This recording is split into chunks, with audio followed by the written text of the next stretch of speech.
much later than what I normally do when I normally record or go live. But time just got away from me today. But at least we're here now, doing this. I don't know how much longer I'm going to be doing this series. I hope for a while, but I don't know. I may take a break for a couple weeks. Guess coming up in January, but we'll see. I know just needing almost needing a break, even though this is what I love to do. I love sharing backstory with you guys. I love sharing piano with y'all. Just it's been crazy busy, and not just with piano, but also work. I work retail, and retail during Christmas is great.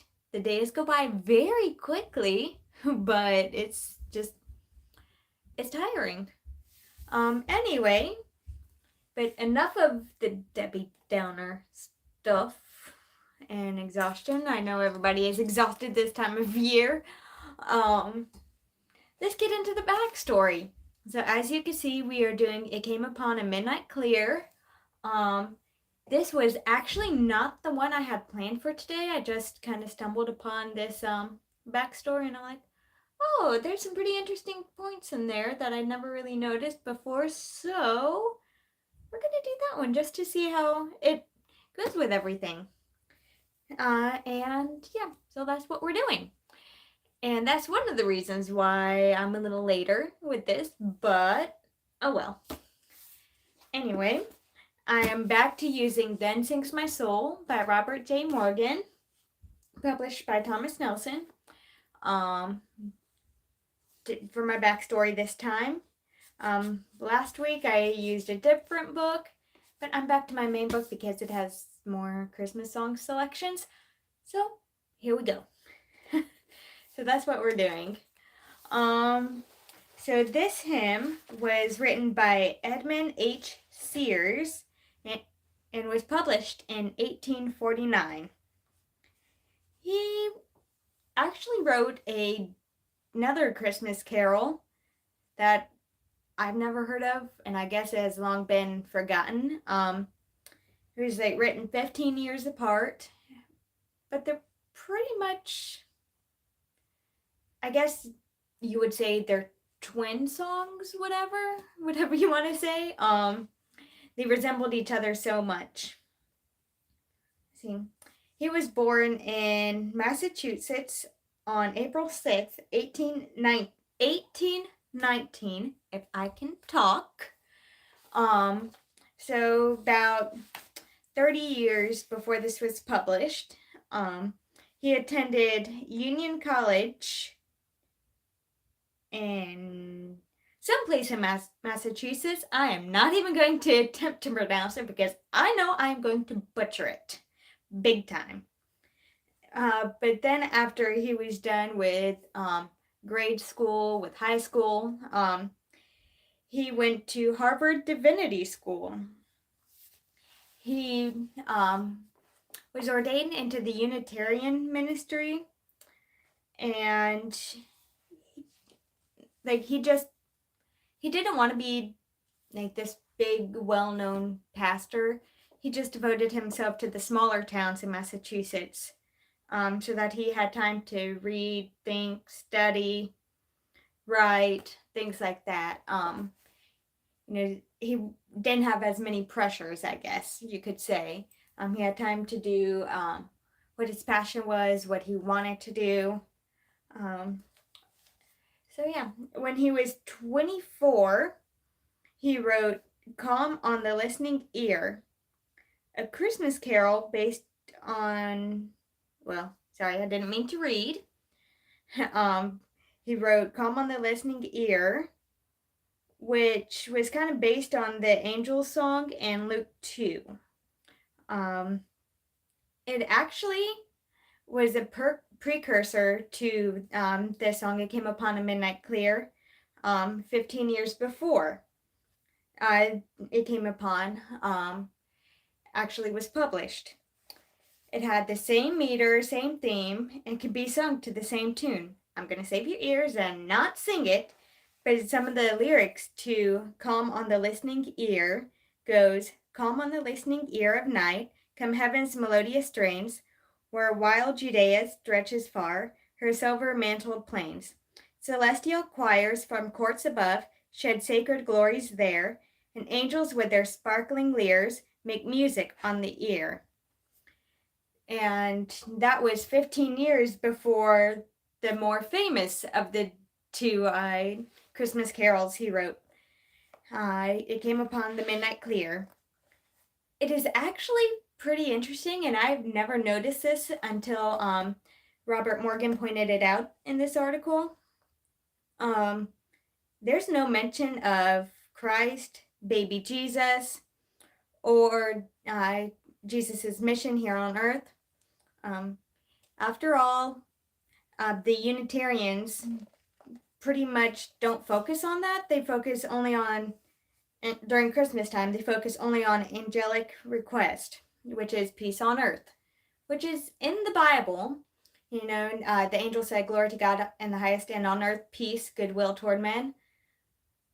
But that's not really the main focus. Shouldn't be the main focus of Christmas or Christmas hymns. Should be Jesus, why he came to earth, things like that.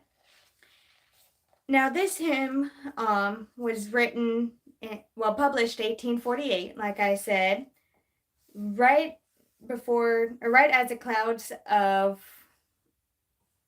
civil strife, civil war started rumbling in the United States, which was leading up into the Civil War. Now, there is a forgotten verse that's not included in many hymnals, and it's not in the hymnal that I'm using. I'll have to look with other hymnals, in my other hymnals, but we'll see. Let's see. I lost my train of thought, but anyway, the verse that is forgotten pretty much really shows this drain and almost fear that Edmund Sears felt because of the time that this was written. It goes, yet with the woes of sin and strife, the world hath suffered long, beneath the angel strain have rolled 2,000 years of wrong, and man at war with man hears not the love song which they bring. Oh, hush the noise, ye men of strife, and hear the angels sing. So, I thought that was pretty interesting. I've never noticed it before, that it made no mention of Jesus, the nativity, or anything. But yeah, so that is why I chose that song for today, because I thought that was pretty interesting. Now, we're going to attempt to play it.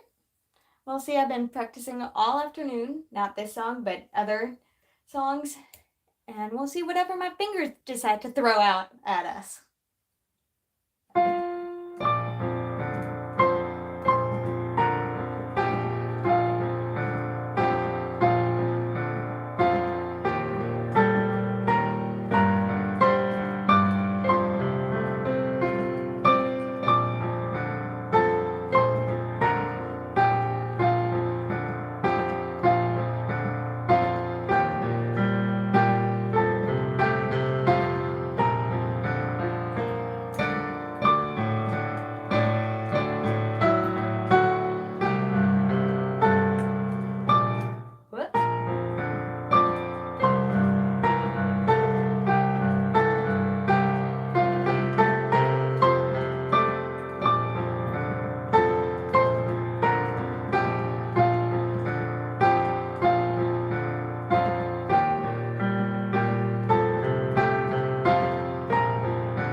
The reason I jumped in the third verse, I don't know if you caught that, but I did jump in the third verse.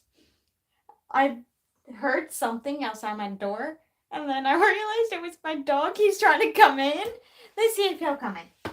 Let's see. You can meet him. Mokes, you scare me, you stinkers. Want to say hi to everybody? Come here. Come here. Mokes, see. Let's see. Can you see him? Whoop. Oh, there he is. Hi, Mokes. Saying hi to everybody on YouTube? Yeah, there he is. Yeah, but he like scratched at the door. He wanted to get in, and that is why I jumped. Yeah, I love him though. He's a good boy, even when he's silly like that. Yeah. Anyway, I hope y'all enjoyed it. I hope you got a good laugh at my expense when I jumped. I will see you next week. If there's a particular hymn at all that you want me to do the backstory of, or even just play, let me know down in the comments. Yeah, I'd be happy to do it. I'll find it. If I don't have it in one of my books, but yeah. So anyway, I hope y'all have a good rest of your Sunday, a good week, and I will see you next time. Bye. Mokedy.